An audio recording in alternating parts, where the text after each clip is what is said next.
Welcome everybody to this edition of Strong Perspective Podcast. Um, I'm one of your hosts, Keith Armstrong, along with both my brothers, Damon and Ja'Cory Armstrong. Damon will be joining us in a second. Please pay attention to this auspicious occasion, Ja'Cory. Auspicious. We are live on Facebook. Mm. We are live on our YouTube channel, Strong Perspective Podcast. Make sure you go in there and like, share, and subscribe. Get us in that algorithm, baby. Mm-hmm. And we now are live on Instagram. What? Have mercy. Lord, have mercy on my soul. Let me sit up straight. You know what I'm saying? You see, my nipple was hard. You said it was hard. But I'm glad we're here. And how was your day today, Ja'Cory? It was pretty good, man. I'm sitting around, and I talked to you yesterday, man. Within a span of hours, man, the allergy demon smote me, and it's like I'm breathing through mud, brother. But other than that, I'm good. At least my sciatica ain't hurt me. So. No doubt. And my brother's suffering. Damon, how you doing today, brother? Man, I'm doing good, man. I had a great day. I just a good feeling, man. My gout wasn't acting up. I can walk with my back straight. I said, man, today is a good day. A man suffering from gout, I can truly say that is a win-win, my guy. For real. Gout changed my life, brother. Absolutely changed it. Yes, sir. See, gout makes you pay attention to what you eat and what you drink. Everything. It humbled me. It humbled me in ways, man, that I can't even imagine. Look, if I'm going through a real bad bout, shit, I say I like confrontation and all that. I rethink it, man. Like shit, if I lock horns with this motherfucker, shit, I don't see me. I don't see me coming out clean on this one. So basically, you saying to yourself, "Hey, should I take a new approach to this? Can I take another approach to the situation?" Hey, I got to talk out my issues nowadays, man. Keeps you going. Gout make you think when you eating that Snickers bar. Is it worth it? Man, I don't know if that was the right decision to make. Or one of them I had to pay for a Snickers bar. I remember at one time though. Now this is when, before the old man ailments came and the rich man ailments came to light. I used to grab the king size Snicker bars and a liter of Diet Coke. Yeah, I said Diet Coke because I ain't want to feel like I was being greedy when I ate the shit out of all of that. That six pack of Snickers. Yeah. You know what I'm saying? And it's funny, man. What's so scary is a Snicker. Let's just take that. Is a Snicker the same Snicker that you ate in 1975 as it is at present in 2024? What y'all think? I think it's the same ingredients. Bro.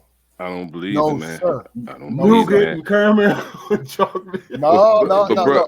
Artificial nougat and caramel. Bro, the chocolate ain't the same no more, bro. No, sir. It's not the same no more. I tell you what. Don't think so?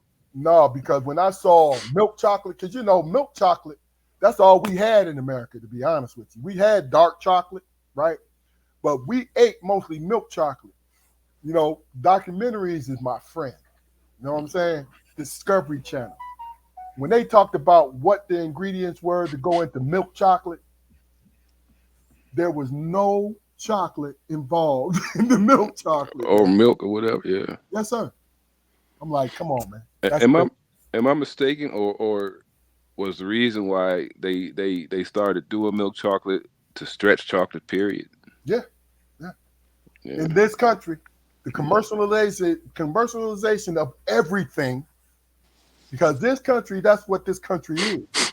This is a giant mechanism of business, agriculture, and everything. So what do? We look for substitutes. We look for things to stretch it further. You know, that's just my opinion about it. You know what I'm saying? It's true. You know, just like right now, I stopped. I used to love eating grapes, but the only thing we see in the supermarket now is seedless grapes, man. What is that about? I don't know. Because you have to Yeah. understand the nutrition value of a grape. If it don't have the seed, it is nothing but sugar. That's it. I'm gonna tell you what made me a What you say, believer. bro? You said did this really truly grew off the vine without no seeds in it? No doubt. Mhm. You know what made me a believer? One day I went and got some grapes. Accidentally grabbed some grapes, right? Got home, was chewing on them. My son Carson said to me, Dad, what's up with the cotton candy grapes? I said, what? I said, man, get out of here. You know how you dismiss people, Cotton right? candy grapes? Yeah. He Yeah. went and That's an grabbed the actual bag. thing? It's Yes, an sir. actual thing. Yes, sir. Hmm. I Wow. stopped eating grapes from there. If it don't have the seeds, you know, because I was eating seedless grapes out of convenience. You feel me? But no, sir, I won't do it again. Yeah. I won't do it again. I'm telling you that now. Now When I here first, it is. Go ahead. Sir. no, I was saying when I first discovered the seedless grape, seedless watermelon and shit, I was happy because I ain't had to deal with the inconvenience. But I'm like, if I ain't spitting the seeds out willy nilly, well, how the fuck is these things growing? Right. Exactly. And And, then, and check this out. Y'all just said cotton candy grapes, and I'm thinking, man, that's man-made artificial, but I bet you they taste wonderful.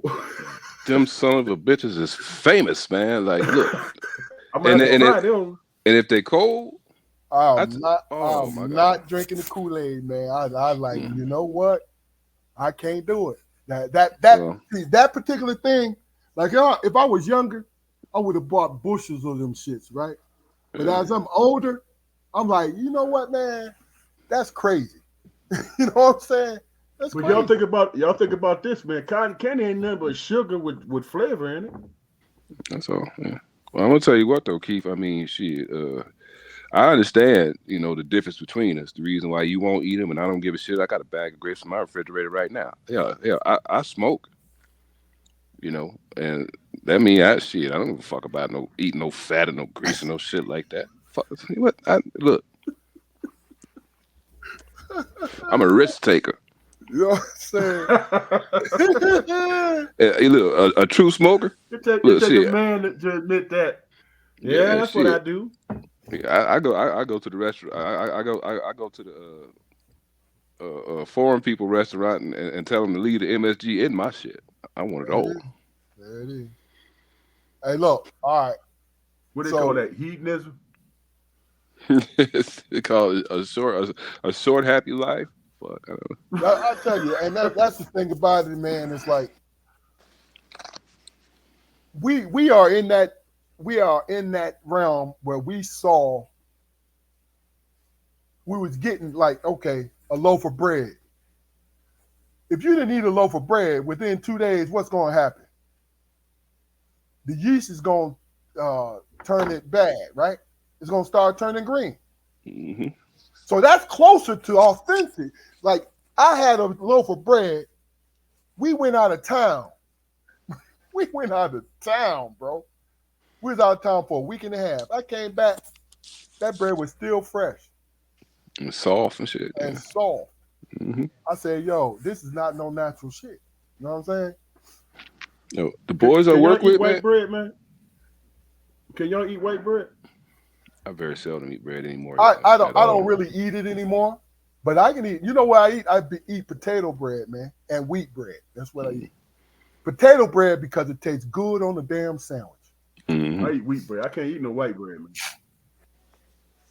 You know? Like the boys that I work with, man, did not believe me when I told them that people bake bread, a loaf of bread, probably several loaves of bread every day, Yeah. Yeah. every day. And when we talked about chickens, like, and I maybe it was politically incorrect, but I had a couple of guys from the motherland, a couple of guys from South America or whatever. But I told them like your people do not eat chicken on a regular basis. If you That's have an animal that produces, you know, other animals on on the scale that chickens do, you don't eat those animals until you don't have anymore. You eat the eggs, man. You go to a farm, you might see a chicken that's 10 years old. true. I mean, other than Peru chicken Well, is, well, is, that is meat like tough, national man. food for them. But I'm gonna tell you the funniest shit, and this is what I'm talking about as far as our generation. Like, we seen shit when it was regular, right? But when you was in elementary and you looked through the books or you looked at little films, you seen ducks with white feathers and you seen chickens with white feathers, right? Do you know that they was bred? The reason why they had white feathers because they was bred not to be able to fly. Ducks on the farm cannot fly. Chickens on the farm cannot fly. And you can distinguish them from their white feathers. Didn't know that. That blew my mind. I was like, what Didn't know that. the I didn't fuck? know either. Yes, sir. Did you know that the bird we call ducks, we call that because that's what they do, and that's not what they are. They duck under the water. Oh. Yeah. So if you see like like the uh, green feathered duck, and it's got the red stripe on it, that's a mallard. But people call it a mallard duck because of what it does. Yeah, I get it. Uh, Damn, brother, we need to go on Jeopardy, man. I kick ass. I kick ass. All right, well look, we're this is funny, man, because I remember when I was a child in elementary, it used to be Black History Week, right? Really? Yes, Wow. Black History Week. And I think as I gotten older, I can't really pinpoint the time it became Black History Month. You know what I'm saying? Um, and this is the funny thing. I evolved through it, where the things that I learned, yeah, it was things that we was being taught at the house, material that we had access to, and also what we talked about. The calendars of Black inventors. Hmm. You know what I'm saying? Male and female Black inventors and all these different things.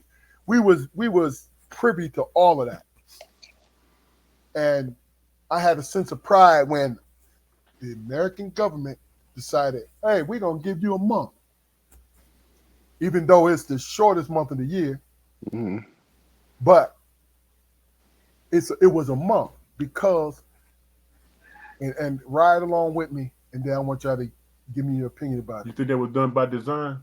Now listen to what I'm saying. Man, Hmm. I'm not gonna get too deep in that because fuck it. This is Black history life for me. You know Hmm. what I'm saying? So I don't care about the month, but I'm saying as I got older, I had that pride. Oh yeah, this Black History Month, right? And the pride is still there, but the understanding that, hey man, it is no way our contributions to this country, period, whether we get the credit or not, our contribution to this country, period, we don't need to be trying to justify being here. I'm almost 60 years old, man, right? We've been, prior to me being born, we was here, what, 360, maybe 360 years, close to 400 years, something like that, right? Why is it a justification for us being here? And that's why I want you guys to chime in on it. Do you think we need to justify? I'm not talking about to let me just say it, white people. No, I'm talking about to ourselves because that's where it, in my opinion, that's where we need. We need to solidify it amongst ourselves. Do you think we need to justify our existence in this country? We'll start with you, Jaquari. I believe that's like a natural state, man. Because if you take the example of a household, man, you might have a two-parent home. They have 3 to 5 children or whatever, man. You always have a child in the group who questions where they belong within that group. You know what I mean? They know that the house that they all operate out of is their home base because that's all they know. But Mm-hmm. there's so much turmoil there. They're conflicted, as to whether they should stay or not. Okay. Okay. Damon, what you think? Excuse me for a moment. What you think, Damon? I think I agree with Jacoy. It's all about proximity, man. What you're closest to, and anything that's outside of the home or whatever, it solidifies your existence. You know what I'm saying? When you learn about the inventors and the people who stood up for civil rights and stuff like that, that just solidifies what's already happening in your home because you got a Luther King.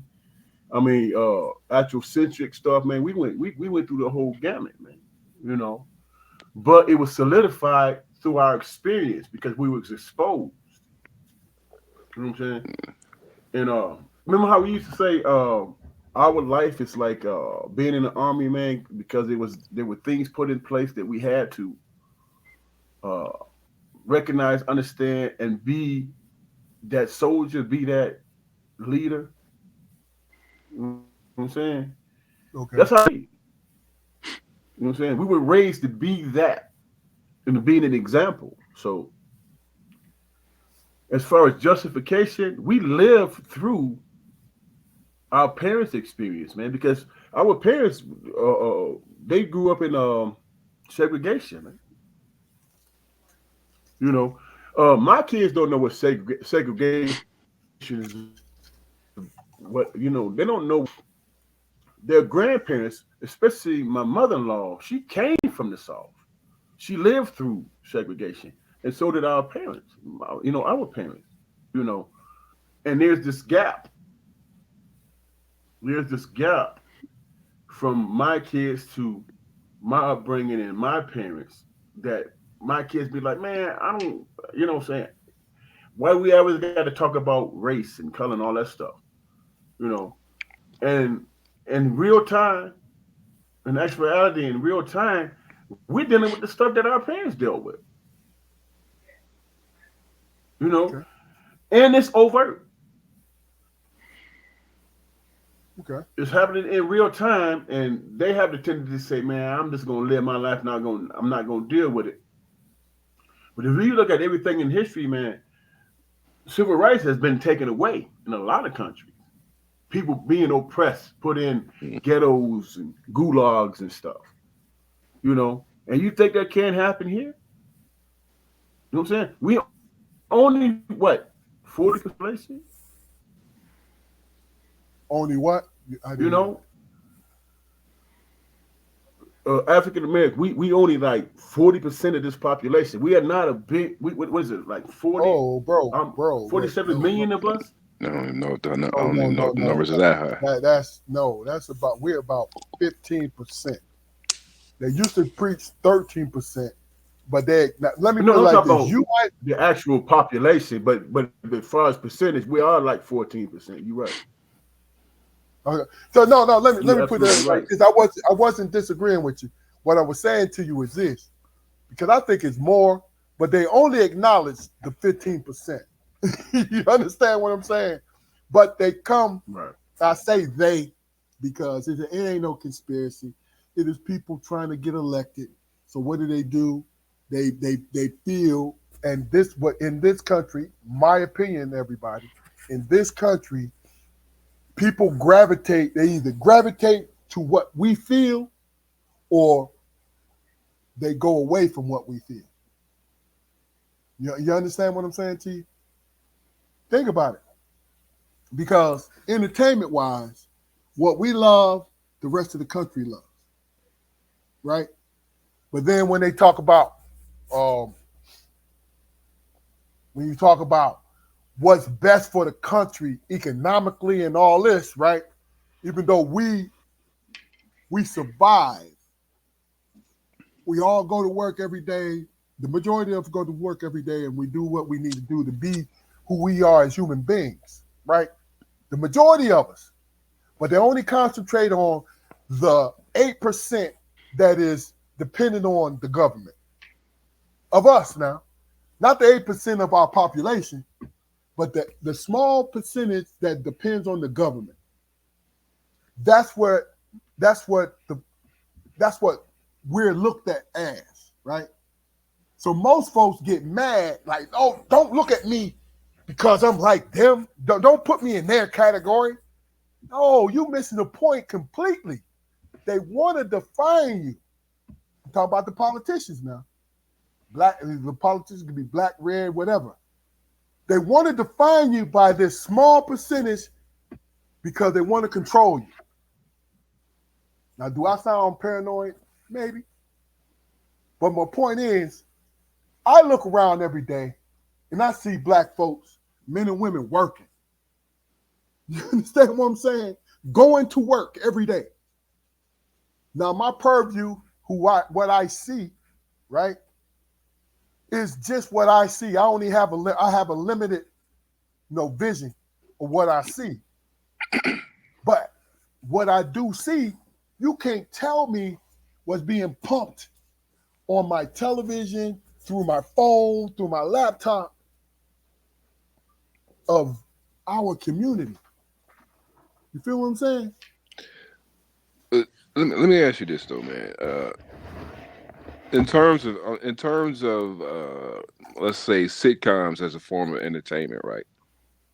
Personally, I've noticed that I say over the last decade, man, anytime they showed a family that was poor, they might have scammers, they're hustlers, they're people who stretch resources and make a way by any means. Those families have always been Caucasian families.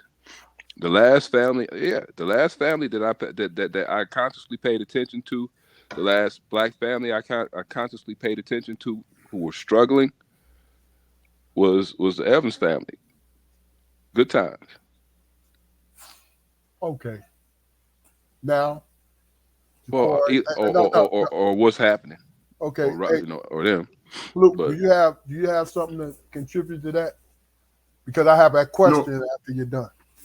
Well, go ahead and ask the question, man, because I'm trying to formulate my thoughts right now, and I agree with you to a certain extent, Corey, with the Evans family, but it was turmoil in that show because the mom and dad didn't agree with JJ. They thought he was but he's saying Jaquari's actually saying that. But see, I don't really agree in the sense that if you don't show black programming, you're ignoring it. You see what I'm saying, Jaquari? Yeah. You are ignoring this. Of course you're going to see, excuse me, my Caucasian brothers and sisters, of course you're going to see poor white trash. You feel what I'm saying? My point is, because that's the only thing that's on TV. But my point is, some of the behaviors that I named earlier, I associate with niggerism and monkeydom. You said that yesterday, man. I was like, oh, that's a new phrase. I said on the last. Well, was that the last show? I'm trying to get it popping, man. It was a monkeydom. There you go. There you go. Hold on. I'll be right back. All right, but Damon, let me just ask you this. In your opinion, in the last 15 years, when it came to black programming. What do you think what was what is brought to you? What was portrayed to you? As far as black programming and stuff like that, man, yeah. I can only speak to the things that frustrated me the most, and the thing that's frustrated me the most was all to be placed in. You know what I'm saying? And you had to be a music producer, you had to be a drug dealer, you had to be a prostitute, you had to be all these different things. And 80% of us as African Americans, as black people, don't identify with none of that shit. You know what I'm saying? I think we don't really identify. We know of it, but we don't claim that. I agree. And you know what? Real quick, fellas, let me walk that statement back, man, because I forgot all about Everybody Hates Chris. Now they were struggling. Were they struggling? Well, I mean both parents was working. But look, Damon brought up a good point. We saw, and all three of us loved The Wire, but The Wire was one of the most grimiest depiction of black life. So everything we saw, it was it was associated to a crime drama, right? I'm not judging this, but I'm talking about what our children was allowed to see. You know what I mean? But even that though, I mean, as far as entertainment goes, man, you know, I like street shit, man. I do, man. And if I was to expose my child to it, man, I'm definitely, you know, putting out there and letting it be known to her that this is entertainment. This is strictly entertainment. I'm not saying that these stories don't exist in the world, but they they should not, they are not, and should not be your primary source of information when it comes to, you know, socialization. All of this shit is dysfunctional. You know, admittedly, dysfunction entertains me because I can see it on the screen. And if I don't have to walk out of my front door and face it then and there, then, you know, it's so much the better. But unfortunately, you know, people gravitate towards dysfunction in their regular lives, man. Getting back to a point we was talking about earlier, though, man. You know, I don't know if either one of you guys remember it, man, but it was I'll say a national brewing company, national beer company. They came up with I don't know if it was a calendar, but they put out these portraits or paintings or whatever, or posters of African history.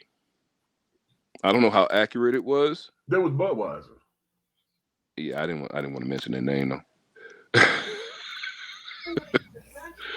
Yeah, but when I seen that, it was and I was a little kid. It was one of the things that really got me interested in African history, man. Because at that point, all it was the Sally Strother. My only exposure visually was the Sally Strother commercials about, you know, the Ethiopian famine and everything. So, as far as visual opulence or whatever, man, you know, I had no idea that, you know, black people could, you know, dress themselves in such ornate clothing and everything, and be as regal as those pictures depicted. You know, I'd always heard about it, but, you know, as far as seeing it, I didn't have a reference. I'll be honest with you, bro.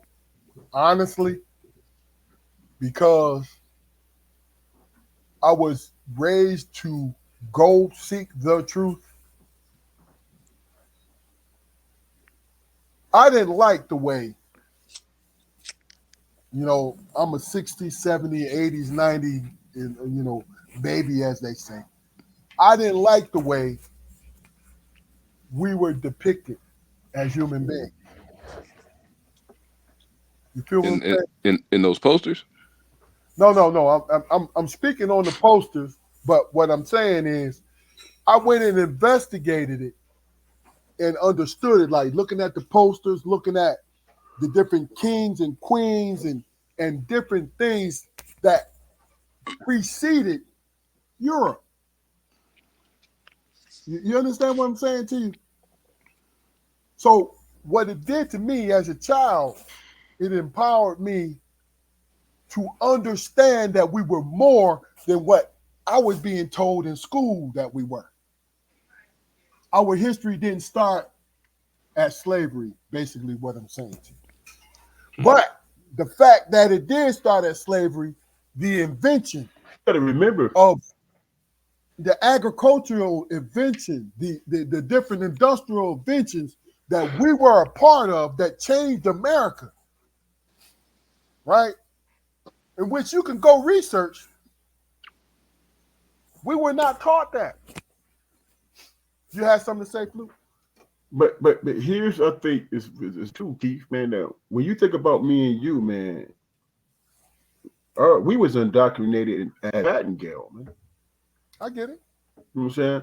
So when we walked around in that school, man, everything we saw was black. Man. Yeah, but You know what I'm it saying? was If you those can times. recall, It was the late you know, 60s. Yes, I think that's it was. what Yeah, late 60s, man. Early 70s. That's what we saw. We saw those things because that's what our community was about. You right, know what I mean? We was in Detroit and our parents was going right. So to it's Ford Motor right, Company. You know what I mean? Had jobs, had self-esteem. and Smith, man, looking at black plays and Yes. Yes, man. yeah, really a community, and all the things in terms of buying stuff from and frequenting stores, whatever they was black. So you So know, so all right, let, we up in that. so let me say this, because we are live. Now, if we was on here talking about black women ain't hoes, black women is hoes, black brothers ain't nothing but sorry ass Negroes and all of this shit, our fucking live would be crazy. We'll shut this shit down. Mm. See, what I'm tired of is not the fact that you ain't tuning in, but the fact that we always go looking for the fucking train wreck, man. It has nothing to do with Strong Perspective Podcast, right? I'm talking about when it comes to education, when it comes to self-esteem, when it comes to things that you care about in your everyday. You do not seek it out on your social media. What you seek out is the train wrecks, because entertainment overrides education.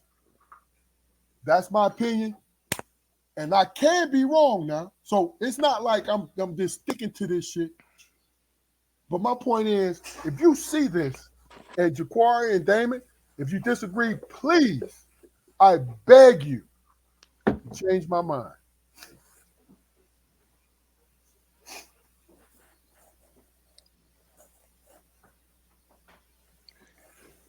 Damon, you got anything?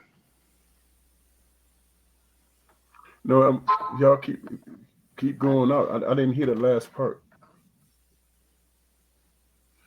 So When you talk about train wrecks, man, I think that crosses the cutter line and all that, because anybody that's downtrodden, man, don't want to feel like they're the lowest of the low. So they looking for somebody that's worse than them. I mean, that's That's a good point. just a basic human trait, or what we can, or it's something that we're conditioned to be. Just like the house inward in the field inward. You know what I'm saying? You know what I'm saying? It's a constant struggle to go against conquer and divide. You know, and I don't think that we as African American people, I don't think we ever got over that. You know what I'm saying? When you are being whipped and conditioned to be a certain way, it comes out in your DNA, man.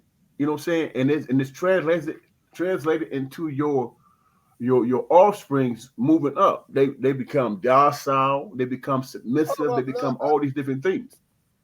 And I think that's been scientifically proven. I did some investigation. But here's the thing, though, dog.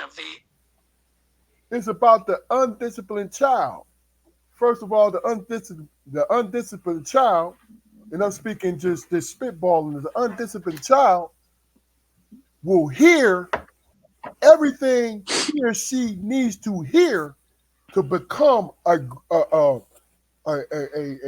grounded adult, right? But if they make the decision that, yo, I'm not messing with it, and I don't have a real clear reason why I'm not messing with it, it's just this is the thing I decide not to do, there's no conditioning or anything can get in the way of that. Because you made the choice in your mind that, yo, right or wrong is different. You might be right, but this is how I feel. So I don't think in my heart, and it's not saying that I disagree with you, Damon, but my child is not going to it's not going to become docile unless they decide to become docile, because I'm going to tell them how I see things. They make the decision to be who they are. I get that. But you got to plant the seed like, yo, this is where the person who's raising you, who's giving you life, who's giving you everything that you depend on, this is what that person sees. You see what I'm saying? I don't want, and this is my paranoid side speaking, I don't want them to win.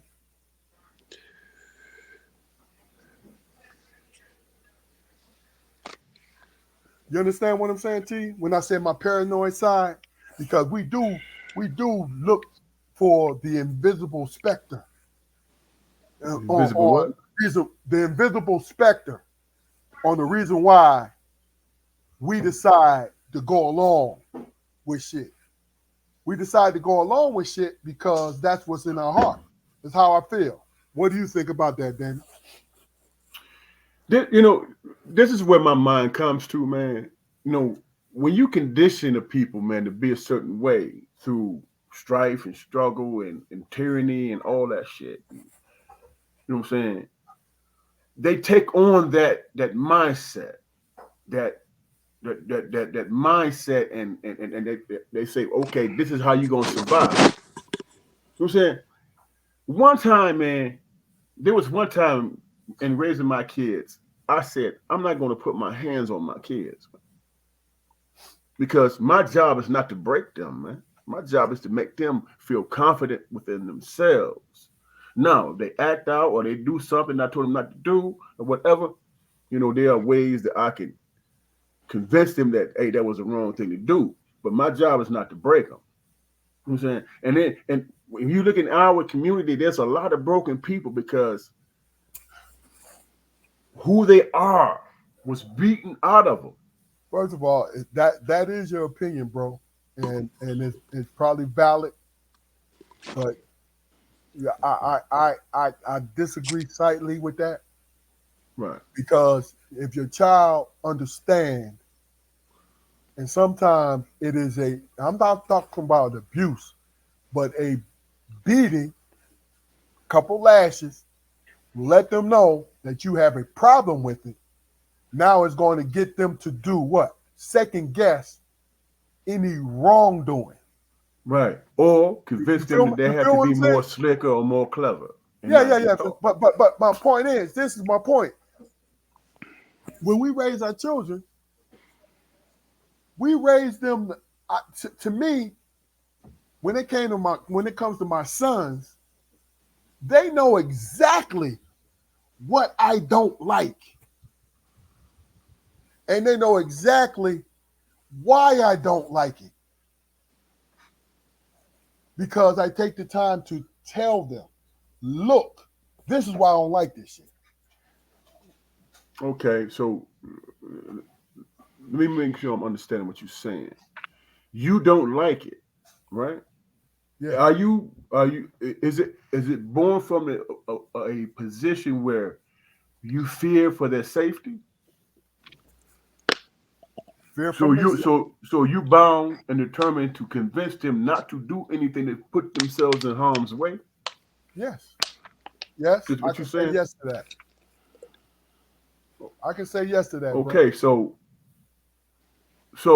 is there another way to teach them that without breaking their spirit? So let me ask you a question. Me giving them a whooping for something that they did bad is breaking their spirit.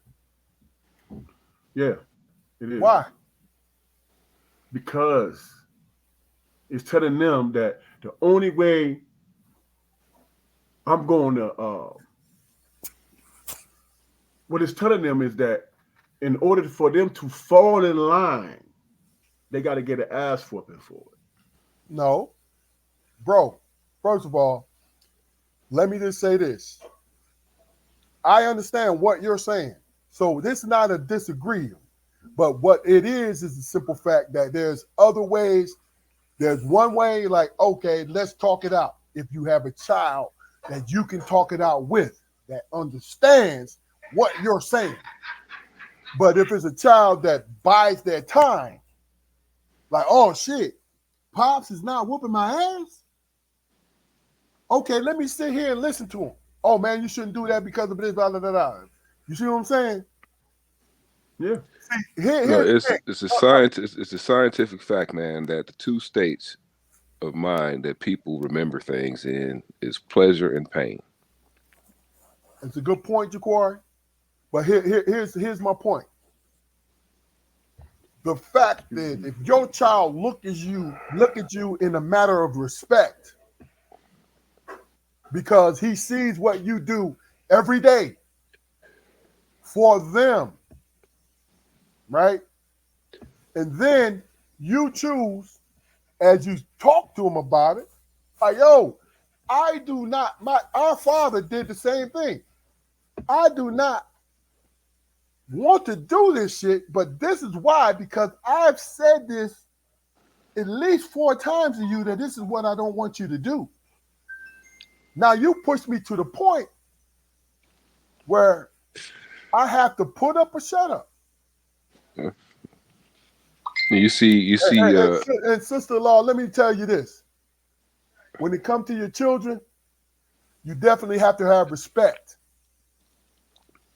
And beating them you're not gonna get respect by beating your children. But standing firm and being who you are as a person, and them seeing you as a person, even if it carries an ass whooping, that's what it is. That's my explanation. You agree with it or not? I'm just telling you this. Do you see any parallels with that particular attitude and the way that this country has tried to handle their minority communities? Yes, but Jaquari. I mean, has it worked? Has it been positive? No. Look at yourself. Look at me. Because when I did wrong, and our parents, corporal punishment wise, whooped my ass for doing that particular thing and sat me down and told me why they did it and why they're disappointed in me, the follow through, it worked for me. You understand? Yeah. But I'm not saying this, I'm not saying that the method is not effective on some people. And that's why I'm saying I don't want you guys to think that it's one way or the highway. It has nothing to do with that. You understand what I'm saying? Do what you need to do for your children. I'm just conveying to you what I do for my children. That's all. And I'm misunderstood a lot. But guess what I do? I have conversations with my sons. And that, and no conversation with somebody who asked you this book. Yes, sir. What are you talking about? You know how many times John Armstrong had a conversation with me after he whooped my ass? Stop that, man. Because you know what it did?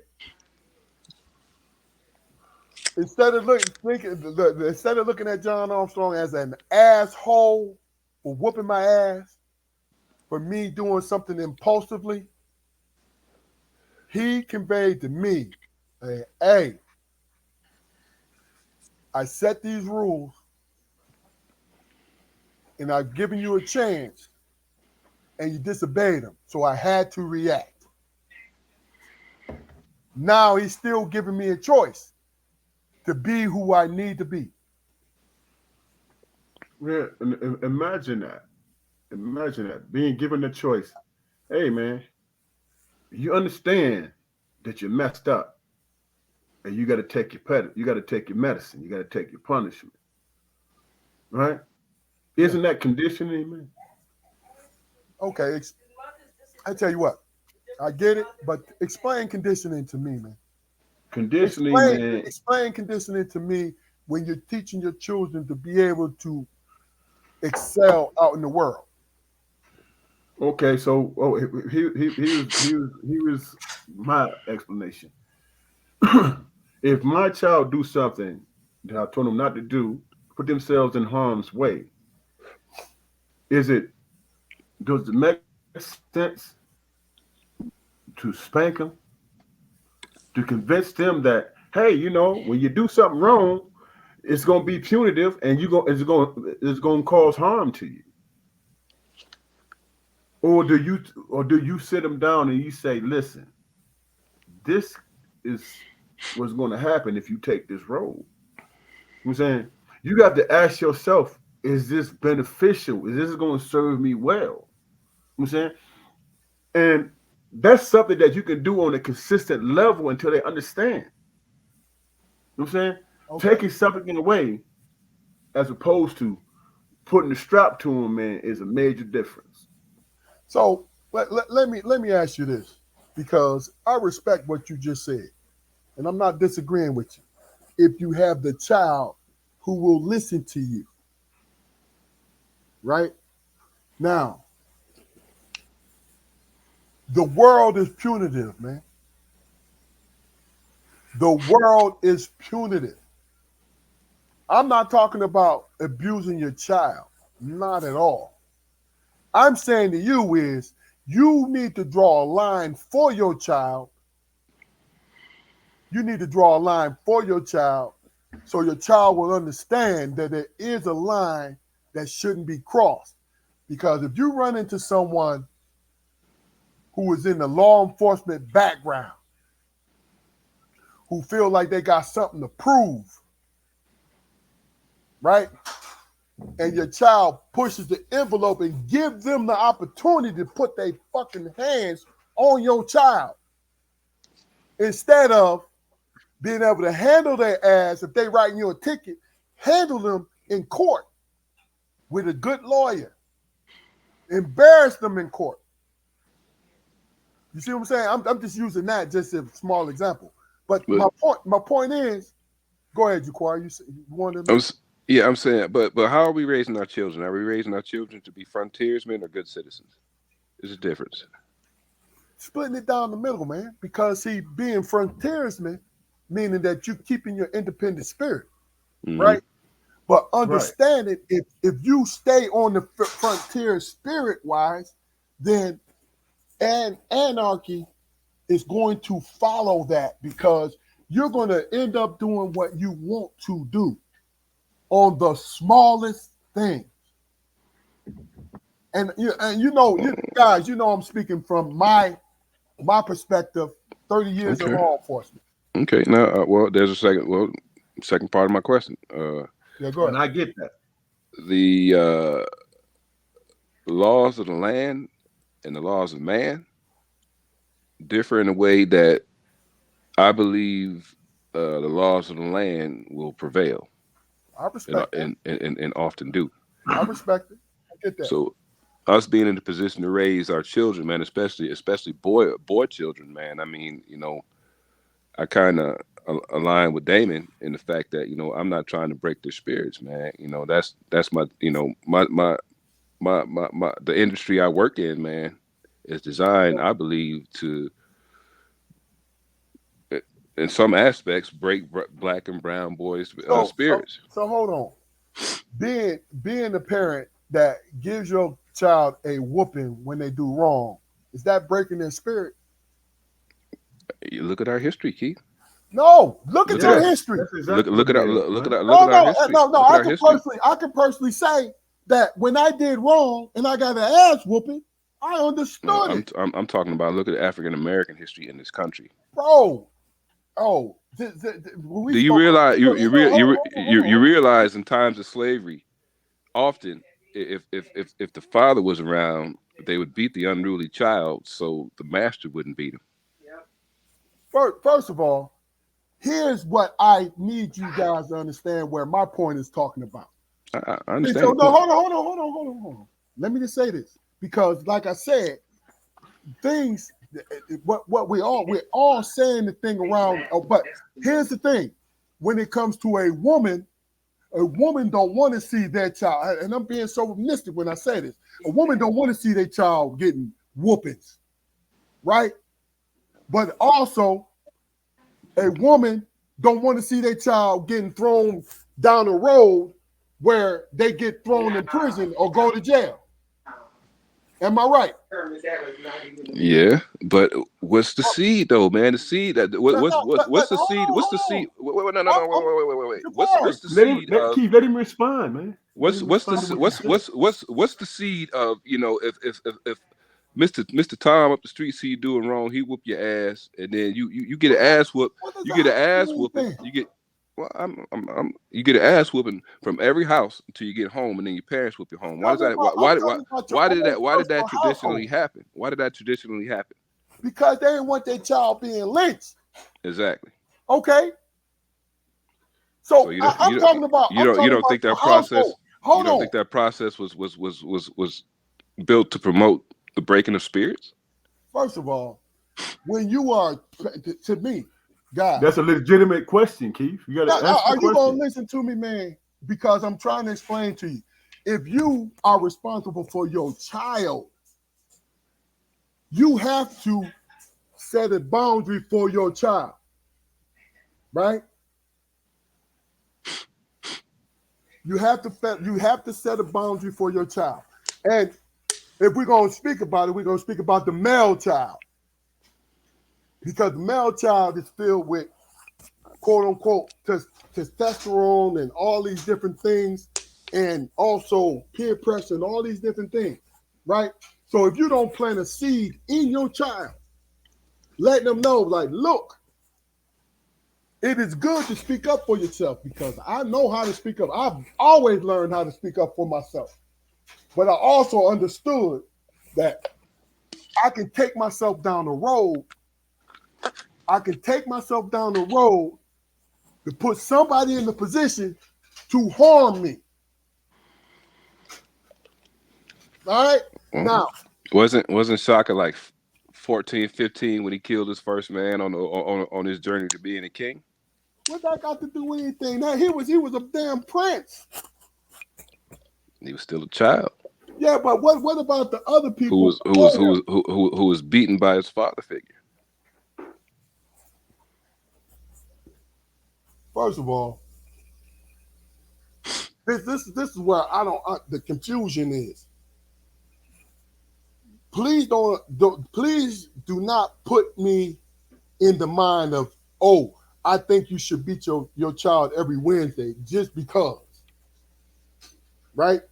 Yeah, I don't want to. That wasn't the picture I was trying to paint. Good.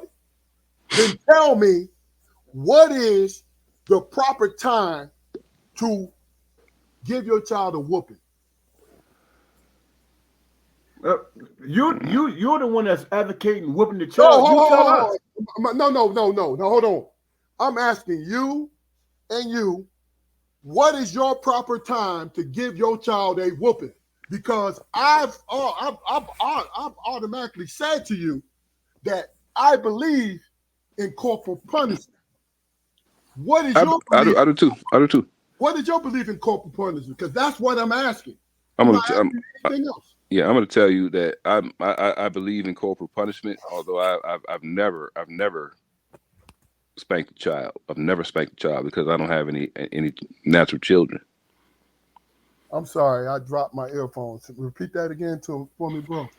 I say I believe in corporal punishment, reasonable corporal punishment, but I've never spanked a child because I don't have any natural children. I get that, Damon. What is your Those people who need whether or not you believe it or not? If you don't believe in it, let us know. But if you believe in it, when is the time to do so? When is the time to whip your child? Yes. I don't think there's a time ever to whip your child. Okay. Because, like I stated in the very beginning, whipping your child is basically breaking their spirit. Why is it breaking their spirit? If a kid do some shit, man, just out of random impulsiveness or whatever, okay, and they don't know any better, but they just did something impulsively, and then you whoop them. How are they going to rationalize that situation, man? How are they going to say, man, I didn't know I was doing wrong. Okay, so pain let me and pleasure helps you remember, man. That's okay, let's human talk condition. about this. If it was now, I'm not talking about the extreme, but if it's to a point where the three of us agree that child needs a butt whooping, right? If we agree, whether we do it or not, if we agree they need a butt whooping, right? If they go back and repeat it, now it's something else that needs to be done. But what if they never repeat it again by doing that corporal punishment at that moment because they have been told not to do it? Because the thing about it is, I think you guys are working on the premise that you've never told this child, hey, don't do this, and then they made the mistake. Now you're whooping them. What if you are actively like that parent, like I know that you two are? Yo, what are you doing? Don't do this. Blah, blah, blah. Don't do that. Da, da, da, da, da, right? And they do it again. Now, I'm almost finished. And they do it again. Right? So are you telling me that you would not try to? Now, I understand you guys have daughters, and really and truly, I don't have daughters, so I don't know that. But I have boys. And I know, and Damon, you do too, but I know that when it came to my sons, I have told them, look, don't do this. Now, there's been times when they done something that I have not covered, right? Then I'm like, yo, man, sit down. Don't do this. Blah, blah, blah, bip, bip, bip, right? And they would not get an ass whooping. Yeah. From personal experience, man. I mean, and you guys know, I've had even the amount of ass kickings I had in my life, man. You can count it on the hand. You know what I mean? And you wouldn't hold up you probably wouldn't hold up all your fingers, man. But the ass kickings I did get, they didn't necessarily deter me from whatever action wrongdoing I committed. It made me savvy, man, to try to figure out workarounds and such. I get that. See but you have not heard me like, yo, an ass whooping is going to deter my sons from doing a certain thing, right? But what it is I put. Isn't that the premise? No, it's not. I'm saying to you is I said it earlier. What I'm trying to do is show. I drew this line like, yo, I'm giving you this warning, man. repeatedly, and you taking me here. Now the disappointment, the ass whooping, and the disappointment, which is carries heavier than the actual corporal punishment, because your mother and your father is so disappointed in you that they whooped your butt. Right. So and they told you that. So whose issue is it? What do you mean? What I mean by, if a kid is do some shit, they don't have no idea that they doing shit wrong. Bro, and if it's bro. repeated, if it's repeated, okay. The only thing that's being recognized in that repetition, bro, is the fact that, hey, my parent is mad at me about some shit, and they choose to whoop my ass for it. And that's it. And only thing that breeds, I disagree with you with. That's the only thing. But go ahead. I'm with you though. I'm with you. The only thing that breeds, man, is that there's an issue between me as a child and my parents. That's all it is. And I always wind up losing and get my ass whooped. Is that solving the problem? No. It's not solving any problem. I don't give a damn about what. Okay. Go ahead. Let me finish, Keith. I'm sorry. I don't give a damn about if a parent has a fear of some harm being brought to their prospective child in the future, whether or not it happens or not happens, it's not that child's issue. That's the parents' fear that might happen. Could I give you an example real quick? I'm sorry. Were you done, Damon? Were you done, Damon? All right. Can I give you an example real quick, Keith? And it's not to sway you or anything, but just to kind of piggyback off of what Damon was saying. Okay. Our grandfather had a heart attack when he was fishing, and I always assumed that he fallen in the water at some point. Now, that situation put the fear of God in my, to the point where I never, ever was allowed to go swimming or learn how to swim when I was a child. I couldn't even get wet for fear of her thinking that I'm running alongside of a swimming pool, doing all sorts of jackassery, right? Okay. And that fear that she had for that situation stunted me in the fact that I still don't know how to swim, man. You know what I mean? I got you. So, was it a good or a bad thing? It kept me safe, as long as she was, present in my mind. If I go swimming, then I'm gonna catch the dirty business when I get home, because I know she's gonna find out. Okay. Okay. You see my point? I know. I see your point. I see your point completely.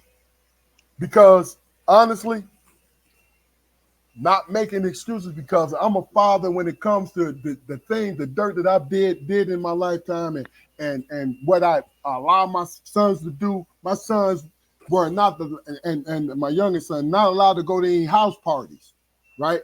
Because I understood, growing up, people getting shot at those house parties and different things like that. But here's my thing. I cannot go to the extreme, because what I need to do is to go to feel it out. Because we take responsibility as parents, mothers and fathers. We take responsibility as parents with our children.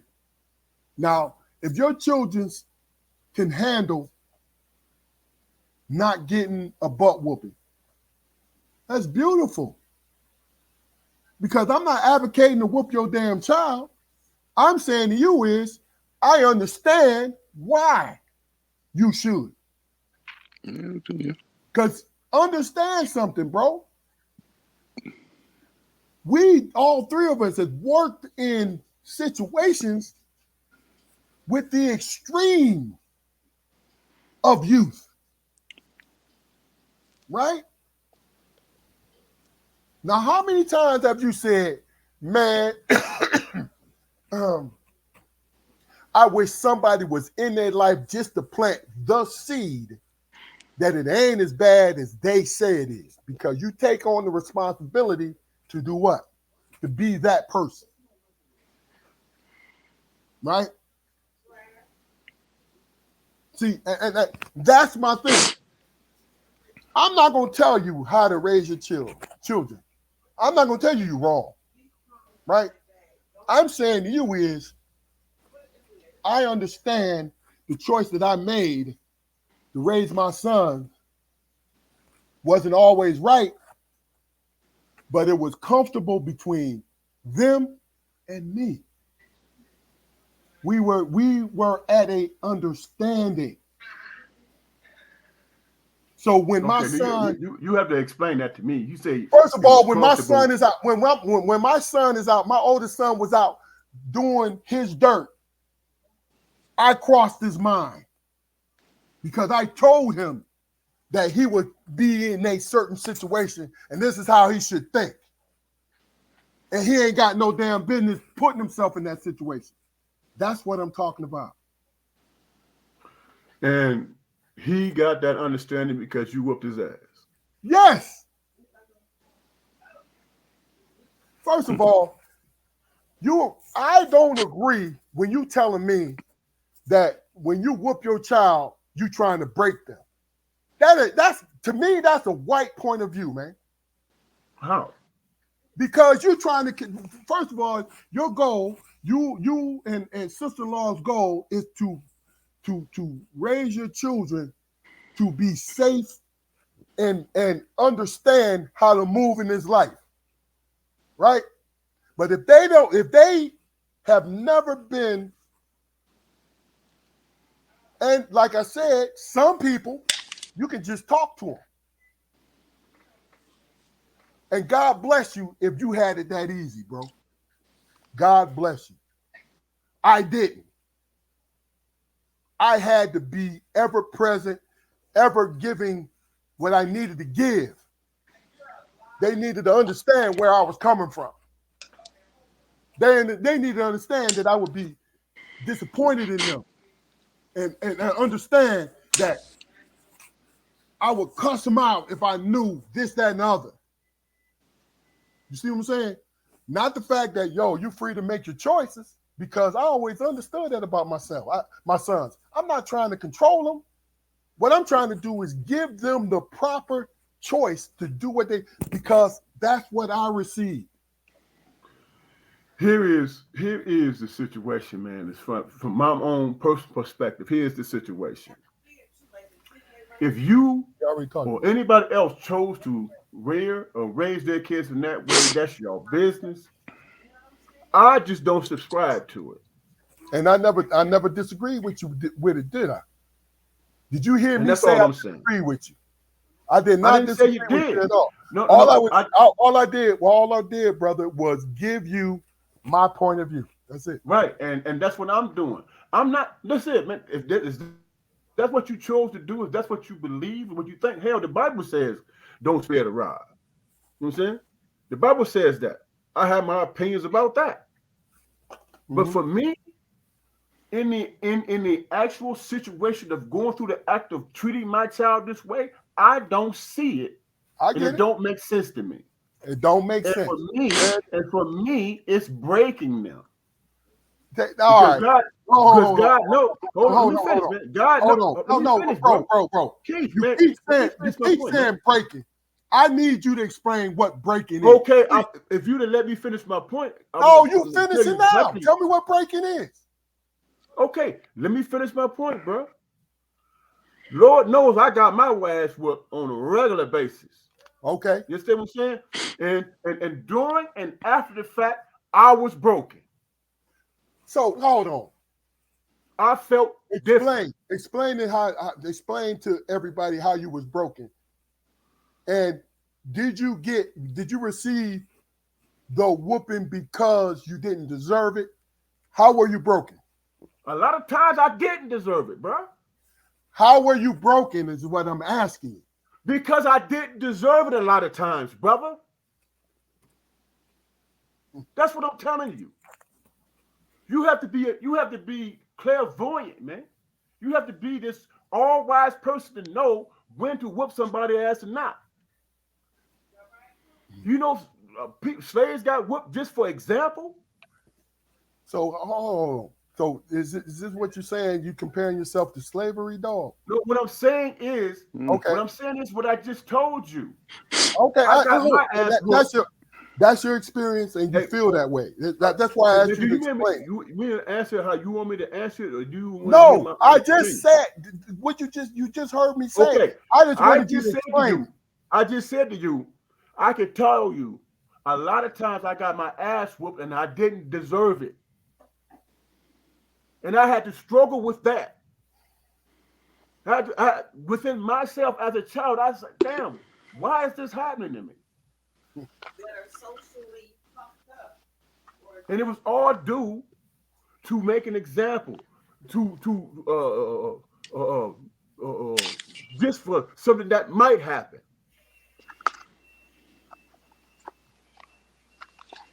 This to convince you or condition you not to do this.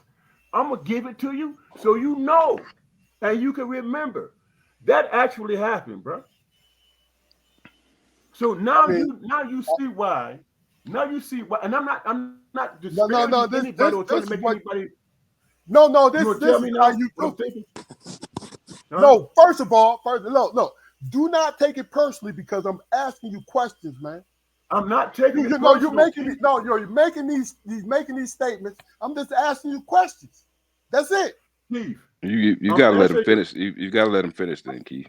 You gotta let him finish, man. You keep cutting him off. You gotta let him finish. No, I'm not cutting him off, but go ahead. Yeah, you are. Are you done, Dave? Go ahead, folks. No, I'm done. I don't have anything. I mean, go ahead. What I'm saying is, I can think about now. Was there a lot of ass whoopings I deserved? I can admit that. I don't even deny that. Trying to be whatever. You know what I'm saying? But you got to ask yourself, why was I trying to be deceptive and slick and sly and all that stuff? You know what I'm saying? Because ass whoopings don't do anything. Ass whoopings is going to break you, or it's going to make you even more clever than what you think you are. That's all it does. That's all it achieves. And I'm speaking from my own personal experience. Okay, I get it. I'm speaking about my own personal experience. So I came to the conclusion that going that route, that is not helpful. And that's what I mean by breaking spirits. You know what I'm saying? Do as I say. If not, this is what's going to happen to you. Fear is based in fear. It's based in fear. And how do you function after that, man? In your own personal self, how do you function after that? You function like, man, you know what? The world is a bad place. And there's one or two things going to happen. You're going to get away with it, or you're going to get your ass whooped, or you're going to go to prison, whatever. It's all punitive. But there's no gray area where you have to, within yourself, have to decipher whether or not you choose to be or do the right thing. Because it's the right thing, not because somebody kicking your ass. You know what I'm saying? Now, that's my own personal point of view. I'm not questioning anybody else's. That's just my personal view. So when I'm having the conversation like we're doing now, Keith, I'm not going to tell you what you're doing is wrong. That's what you choose to do. But How? But you can't convince me that that's the right thing when, in my experience, it's not. First And that's of all, all. So we can agree to disagree. First of all, I just asked you what you meant by broken. That's what I asked you. I did not disagree with you at all. I asked you to explain what you meant by broken. You explained it. If you are punitive, giving out corporal punishment to somebody, you're not trying to put them on a path of greatness and all that stuff. You trying to keep them from you trying to put them in a box where you want them to stay based on what you think is going to help them survive in the future, and it has absolutely nothing to do with their future. And it has everything to do with the parents' fear of what might happen to them. Now this thing how dysfunctional that is, bro. How's that dysfunctional? I'm gonna kick your ass so the world don't kick your ass. No, I'm gonna kick your ass because you did wrong. That ain't dysfunctional. I'm going to kick your ass. See, I see it as I'm gonna kick your ass because you did wrong, right? Because that ain't dysfunctional. No, it's not. How is that dysfunctional if I see that you are doing something wrong that I don't want you to do? Now, I'm gonna cause you physical harm. Bro, look, I'm not telling you I disagree with you. I'm saying to you is you are at one extreme and I'm at another. It's okay if you disagree with me, Keith. And that's what I'm saying to you. This is what I'm saying to you. It's okay. I just so happen don't agree with what you're saying. Bro, listen, it has nothing to do with disagreements. The one thing I asked you was, because you said it several times, broken. Describe broken. That was it. That was it. Now tell me please. No. You made that point, bro. You made that point. That was it, bro. Right. You made that and I kept saying, I understand where you're coming from. It has nothing to do with that. But I just wanted to explain broken. I should have articulated it a little bit more. I should have went further and more into detail. But what you did was you said it, and what I was trying to do was to help you to bring it forth with what you meant by broken. You feel what I'm saying? That's all. Bro, I know there's 3 different, 4 different, 5 different opinions of how to raise your children. And I'm not saying any of them is wrong. It has nothing to do with it. This is a discussion that I made sure that the 3 of us, we got engaged in it and we were giving our opinions. So when I asked you, Quarry, something, I asked you something, please don't take it as I'm disagreeing with you. Because it's not at all, bro. Not at all. Because it's what you're comfortable with. Well, Keith, this for a few. Keith, it's okay if you disagree with me, man. Bro, yeah, we're saying the same thing. I just want to make sure that right now, this discussion we're having right now, there ain't no misunderstandings, man. I can respect that. That's all. That's all. Because, like I said, the fact that the 3 of us have a conversation, we're talking about things. We're talking about how we see things. And we all are not going to agree with. We're not going to agree. Right. Even though we see the same destination, but our roads are different. Keith. Yeah. You wrong. wrong. No. I think my opinion is contradictory, man, because like I said, I do believe that, it depends on your child, right, dog? It we all love our children. It comes in degrees, man. Yes, sir. And as many times as I wanted to kick a child's ass, at the time, I knew it was going to be just because it's going to make me feel better, so. No doubt. That's why I always avoided corporal punishment with children, man. I'm like, you sit your ass down now, won't you? Yeah. Hey, we all had that thought, man. Hey, man, we had functions and shit. One cat bringing his family, and he's like, man, you we need to ain't seen whoop them that badass little kids. boy's ass, that little Yeah. badass boy. Anytime you hear an older black woman say, bring it, let him come stay with me. Let him come stay with me. She Hey, got Yeah, it wrong. all she was saying is, I'm gonna whoop his ass when he fuck up. Oh yeah, Hey, I'm gonna whoop I'm his gonna tell y'all. ass and put him on the phone with you. Hey, look here. I'm gonna tell y'all a funny story. Our Yeah. grandma did that to me. Y'all know that, right? But go ahead, Fluke. I'm gonna tell y'all a funny story, man. We went down to see Mom down in Detroit. Had all the kids there. You know, she had all the knickknacks and all the stuff on the table and all around and everything, right? I was like, I started moving the shit because you know how my kids are gonna be kids, right? My mom said, leave it right where it is, and they're not gonna touch it. I said, Mom, I can't afford to replace none of this shit, man. She was like, leave it where it is, Fluke. By the time we left, he was like, man, they broke up all my things, man. They broke up all my shit. Mm. But my point is, kids gonna be kids, man. I mean, I get it. they're not devious. I mean, how many kids you know are devious, man, and are intentional in their bad behavior? Yo, but you got to get them. You got to get them in a spot, man, where they chilling though, bro. They got to have some borders they can't cross, man. I'm sorry. I'm gonna tell you some. I'm gonna tell you some funny shit. Our grandma, Maggie Johnson, right? When I was born, our mother and father, dad was going to work, going to Ford Motor Company. Mom was home with me. She was pregnant with you, Fluke. I'm crying.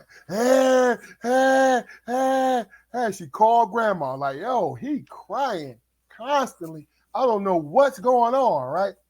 She said, sister, bring him to me. Bring him to me, right? Mom said she took me to grandma. I stayed a week. She said I was raising hell when I was leaving, when they was leaving. Right? She came back a week later. Right? She came back a week later. She said I was sitting there like this. Is there anything you need, mother? I couldn't even talk. Is there anything you need, mother? Here, let me untie those shoes and put them on. What grandma did was, whether or not, and I was a baby then, but what she did was, and that's what older parents, old school parents did, leave your ass right there, right? I always thought, because I didn't do it with my sons. My sons cried. I picked them up, right? But I always thought that, old school parents just let them sit there and cry. They see you, the baby see you, but you ain't going towards them. You feel what I'm saying? And before they know it, the baby, because, babies from 0 to 5 are the most receptive when it comes to understanding the world and what's going on. She said, yo, I came back. She said, Keith, you never gave me a problem for the rest of your life. I don't know what my mama did to you, but I'm grateful to her. You know what I'm saying? But I think, and I want to put this out there so everybody understand, there's different ways of raising your children. So if you have a child that will hang on every word that you say, that's an easier path for your children. But if you have a child that goes out and does, that's adventurous and does things, you got to create boundaries.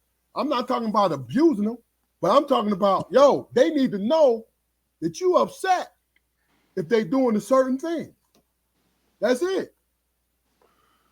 All three of my kids were different, man. Yes, sir. All three of them were different, and they required different attention. You know what I'm saying?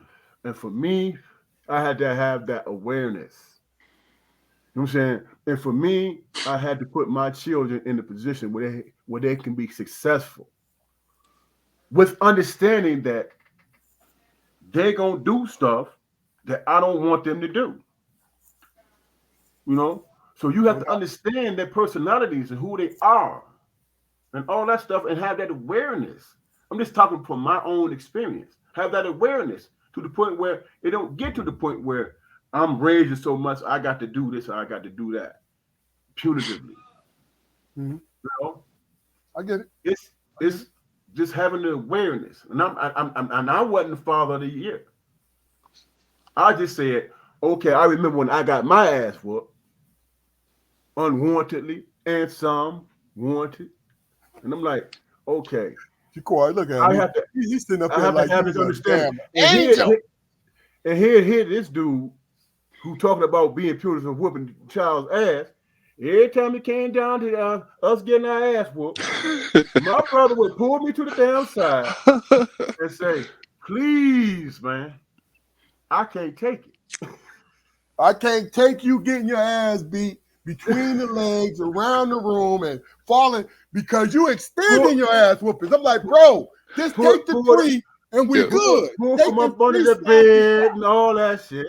Yeah, whooped everywhere but your ass. Yeah, look, I'm like, bro, just let him hit you 3 times. This is actual conversation. Damon will tell you. Let him hit you 3 times and start crying. He's gonna stop. And then you want to know what's so crazy about it was? He saw me apply that. You saw me like boom, boom, boom. I'm like this. Yeah. Look at that. Sit your ass down. If I would have been first, if I would have been first, I'd probably got through it. From Tracy Green. Tracy, I want to acknowledge this. You said, I think you have to tailor the punishment to the child. But whoopings work for some, a stern talking to work for others. It's not one size fits all. I learned that from the grandkids. I beat every child that came before them. Growth. Makes sense? You know what I'm saying? It makes a lot of sense, Tracy. Tell Tracy, don't tell me she up there getting soft on us. Now she's talking about her grandchildren. I know, that's what I'm saying. You know, Tracy. Kid. Hey, Tracy. Kid said you're not getting soft. Kid said hello, Tracy. Said you're not getting soft on us. No, because I know my nephew. I know my nephew Brandon. Was in line. Woo. But Tracy didn't have to be there. But he was a good kid. Period. Yes. He was a good kid. Yes. But And Tracy told me the 2-hand smack, the 2 finger in the back of the hand. And Malika said at the end of the day, we deal with how each child experienced us. Right. Ultimately, the child decides what they feel and their experience is with you. That's real. Tracy say, hey, Kia. Hi, honey. She says she's soft as hell as a grandmother now. But before we get off, and Damon comes back, Jaquari, we never answer the question. I want you guys to tell me your definition of Black history. All right? Mm-hmm. So I'm going to give you time to think about it, Jaquari, and then when Damon come back, I'm going to ask him. All right, hey, before we move to the and next we'll go from there. We'll bring it on on home. This is the inaugural Instagram Live from Strong Perspective Podcast. Thank you, Instagram followers. If you're seeing this, please like, share, and subscribe on the YouTube channel, and we're gonna go from there. Hey, Fluke, did you hear? Before we move forward, man, I got a funny story, man. Talking kind of mute, bro. I ain't hear you. I said, damn, I'm about to start a fire. Can you hear me? Mm-hmm. I said before I hear you, man. All right, Jaquari, are you ready? While he get together, you ready? I think I'm all ready. 3 of us has answered this question. I'll give you guys 2 minutes. That's enough time for you to really be in depth with it, and we'll go from there. The question is, Damon, what is Black history to you? Okay. So we're gonna let you simmer on him for a minute. All right. Before we move forward, I'm going to tell y'all a funny story, man. Keith, you know Hey, man, this, man. hey, did your earphones die on us, bro? Because we can't hear you. Y'all can't hear? You can't hear me? We can hear you, but you sound far away. Oh. Remember how we used to have to go get those immunization shots, man, every year? Luke. Yeah. It is You can't hear me? We can't hear you, man. No, he's you clear. Hear me, Squar? Yeah, he's coming in clear to me, man. Okay, if he's coming in clear, that's got to be me then, man. Cause I can't hear either one of y'all. Go ahead, Dame. I said, remember when we used to have to get those yearly immunization shots, man? Mm-hmm. And we go to the doctor, man, and I go in there acting a fool. Pop say, I'm gonna go with you next time because I'm tired of your mom complaining about this, and you ain't going to embarrass me or your mom no more. You're gonna go in there, and you're gonna take that shot, and that's gonna be the end of it. Do you understand, son? I said, yes, sir. Sure, buddy. I was a witness to this, but go ahead, dog. We got in that damn doctor's office, and they got to breaking out all them needles. I went on the corner. I started doing my calisthenics and my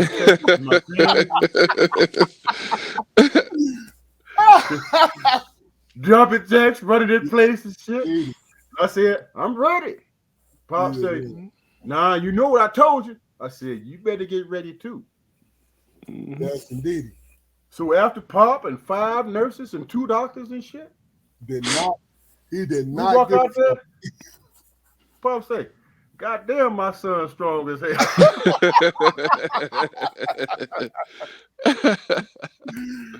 I remember that. I remember that like it was yesterday. Oh like, my God, that's strong as hell, man. That was hilarious because Fluke did not take no prisoners. He ain't take no shorts. As soon as he saw that needle, oh, it was done.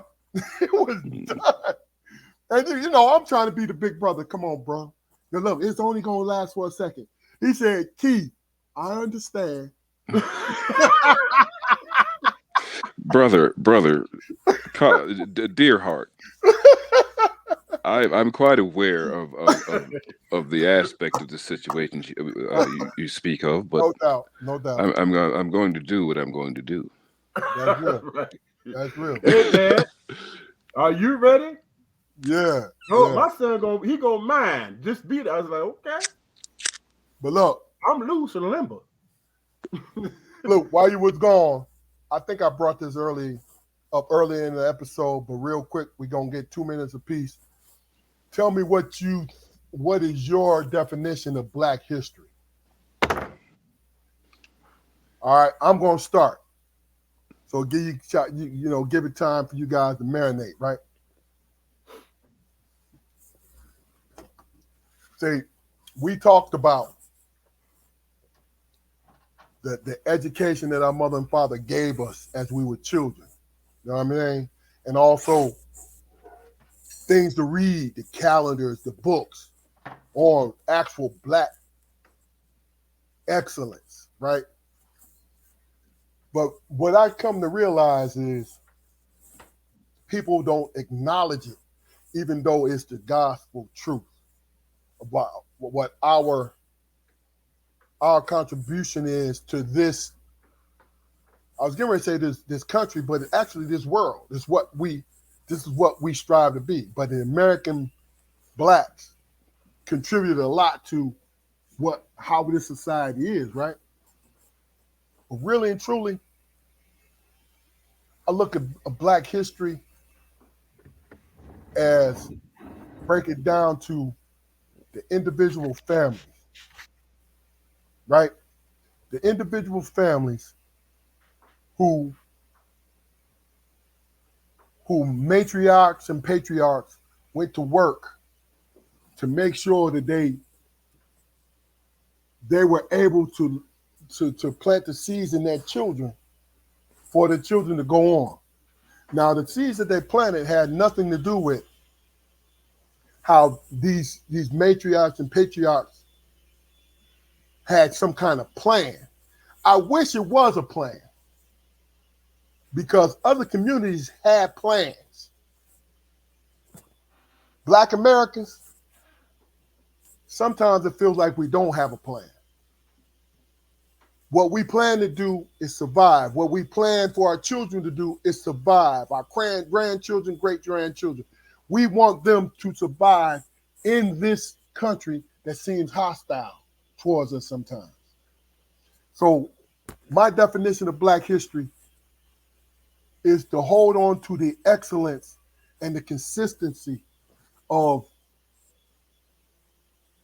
raising our children to being the best that they could possibly be. And that's my answer. Who wants to go next?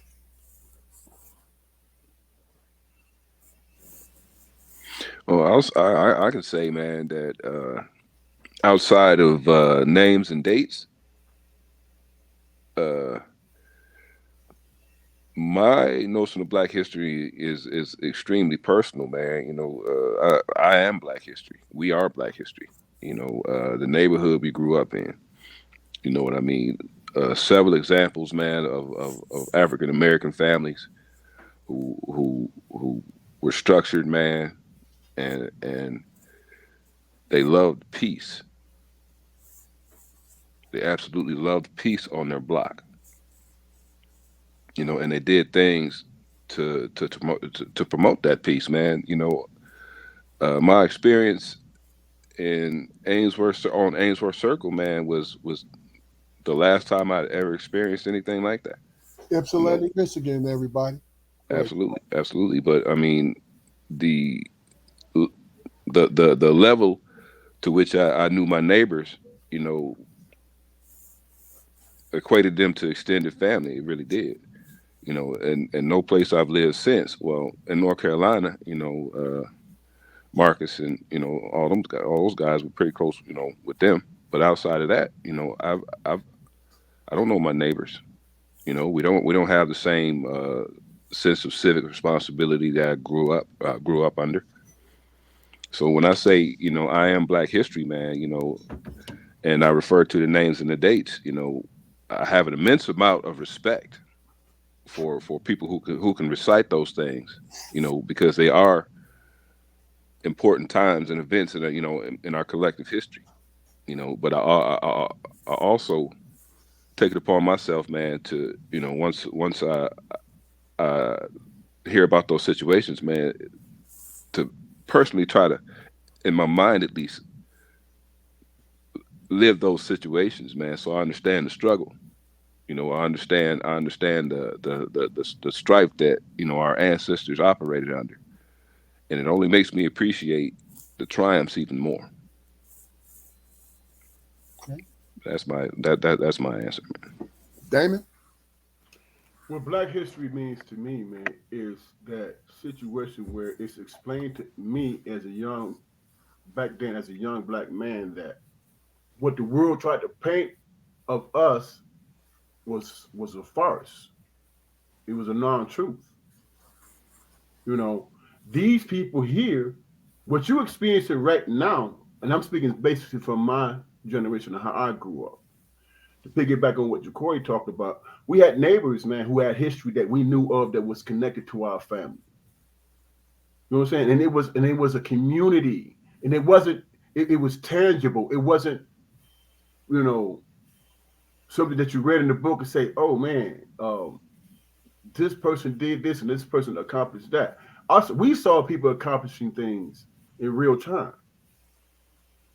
You know what I'm saying? The struggle was real, but we saw people who was around us overcoming the struggle and maintaining. And the kids were educated and moving forward and trying to be better than their parents were. We saw that in real time. But Black history per se was important because it solidified what I was already going through. You know what I'm saying? With those people who laid the groundwork and the track record and all stuff. The greatest person in history was my grandfather. You know what I'm saying? Which connected to my mom, which connected to my dad, which connected to my aunts and uncles and so forth. You know what I'm saying? Because he was that one who created her history in real time in my lifetime that I saw in real time.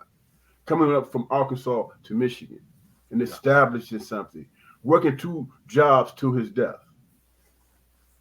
You know? And so I associate him with that real struggle in real time, taking care of his loved ones. And looking at all these other people in history and saying they did the same thing. And I associate my grandfather and my parents and all those that came before me with those parents who were probably inventors and people who, you know, were civil rights type of people, whatever.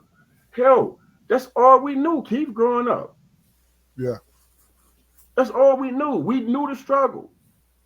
We knew. We read the books. We had to sit down and learn and understand this is what the struggle is. And then we saw people in our family who was doing it in real time. Hell, we had uncles coming from Vietnam, bro. Yeah. You know what I'm saying? And when you look at the welcome that our uncles had coming from there, and then them establishing a life, going on raising kids who were educated and did better than them and all that stuff, that happened in real time. So all Black history did for me, man, was solidify what I was already seeing in real time. If that makes sense to you. Makes a lot of sense. Okay. Well, hey, look, I love the spirit of the debate. All 3 of us got a chance to say what was on our hearts and what was on our minds. You know what I'm saying? And the thing about this podcast is just introducing the Instagram folks. We speak truth, our own personal truth. It is no company spokesman here. It's what we see about this world and everything. And it's just our own genuine opinion, period. This is a Strong Perspective podcast. Please go to the YouTube channel. Blow us up, please, because people need to hear what we and our guests have to say. Because the thing about it is we're in that generation, the young folks and the older folks, we're in that generation who want to be heard. This is what's going on. So we have guests. But look, this is Black History Month. Really, I live Black History life. But I'm acknowledging this month because everybody else acknowledges. My brothers acknowledge this month because everybody else acknowledges. Damon Jaquari and I have similar values, but we have our own opinions. And that's what I love about it. That's why I love about us being brothers and best friends. But before we let go, anything last thing you guys want to talk about? Last point, basically what I'm saying. Jaquari? I think it's been a hell of a show, man. Once again, and whosoever out there in Insta land tuning in to us for the first time, make us a star, man. Make us a star. How about it? I dare you. No doubt. Why you mad, Malika? Then you to go. Why you mad? Type that in there. Damon, any last words? I think, man, that just out of just being who we are, like you said, we're best friends, we're brothers, we do this, man. a lot of conversations come into play that makes a lot of sense that somebody can take something from. You know what I'm saying? You just got to, you know what I'm saying? We ain't about the train wreck, man. We about, you know, commonality, man, life. I didn't see that, but Malika, go ahead, Damon. All three of us. That's it. Yeah, but look, Hey, Malika, sister girl, I do not watch any of the sports shows anymore, man. I'm not watching the Super Bowl, Malika. I'm not I don't blame nobody but Dan Campbell. I like that Oh guy. my God, that dude, man. Turned our situation around, but that BS he did in the NFC championship game, I'm done. I'm done. What'd he do? He went for, first of all, he should have kicked the field goal in the third quarter. We would have went up 10, maybe 10 or 13, right? Oh, you talking about they final game against San Francisco? I'm talking about. Hmm. It didn't make sense, but yeah, but it is what it is. We are Lions fans. You know what I'm saying? He was the reason why I don't watch these sports shows anymore. Here's the main reason why. Because after that, I'm watching and Skip Bayless. Oh, well, look like the Lions are the same old Lions. And I'm like, this dude had the audacity to make that statement when his team sucks, man. Cowboys, yes, sir. They suck. You know what's crazy about, and this is my last point. You know what's crazy about the Dallas Cowboys with all their fans and all that, man? You know what's crazy about that? Year in and year out, they say, we're going to the Super Bowl. We're going to the Super Bowl. We got the team. No, y'all don't. You don't have the team. Dude, everybody who's not a Cowboys fan can look at y'all team and say that y'all don't have a team. So in the last 30 years, we talk about the Lions ain't won nothing since 57. The Lions ain't did this and the Lions ain't did that. Go back 30 years. Up to this point. What's the difference between the Lions and the damn Cowboys? Not a bit of difference, man. We won 2 goddamn playoff games and they didn't. Listen, nothing but frustration. That's the difference. Everybody's frustrated. All right, we're gonna wait for Ja'Quari Fluke, and then we're gonna take this on home, bro. Look, I love y'all. You know, you and Ja'Quari, y'all my guys, man. Love You know what I'm too, bro. saying? And I have enjoyed this podcast experience, and it's getting ready to blow up even more because people are going to start listening to what we have to say, especially with the guests that we bring on and the people who chime in, because it's about discussion. It's about what it's about is understanding what somebody has to say. Of course, most of the time what we do is we debate. We debate people's opinion. I'm not trying to debate you. I want to understand what you're saying, right? Then I'm going to come back, right? And I want you to understand what I'm saying. That's it. Now, if you choose to ride with me or not ride with me, we both understand what each other's saying. You know, that's it. Last word, my guys. Hell of a show, man. Hell of a show. Hell of a show, man. Good job. Keep bringing up, some good points, man, to keep us moving and everything. Damon, always cogent, man. Always thoughtful, brother. Yes, and I still believe it's a privilege for me to have this opportunity. I do too, bro. Damon, I concur, man. take us on home, man. man. I think, man, that people are going to resonate with us because we genuine, man, and we speak our mind. No doubt. And you got 3 guys, man, that was raised in the same house, and we have differences of opinion, man, and we can express it and still love each other. No doubt. There's no animus with us, man. All right, this Strong Perspective podcast. Please go to our YouTube channel, Invite other people to the YouTube channel. Like, share, and subscribe. Good night, Malika. Love you, baby. Tracy, love you, baby. Thanks for coming in. Sister-in-law, Benita Armstrong. Thanks for chiming in with your clinical point of view. I love you, baby. Love you very much.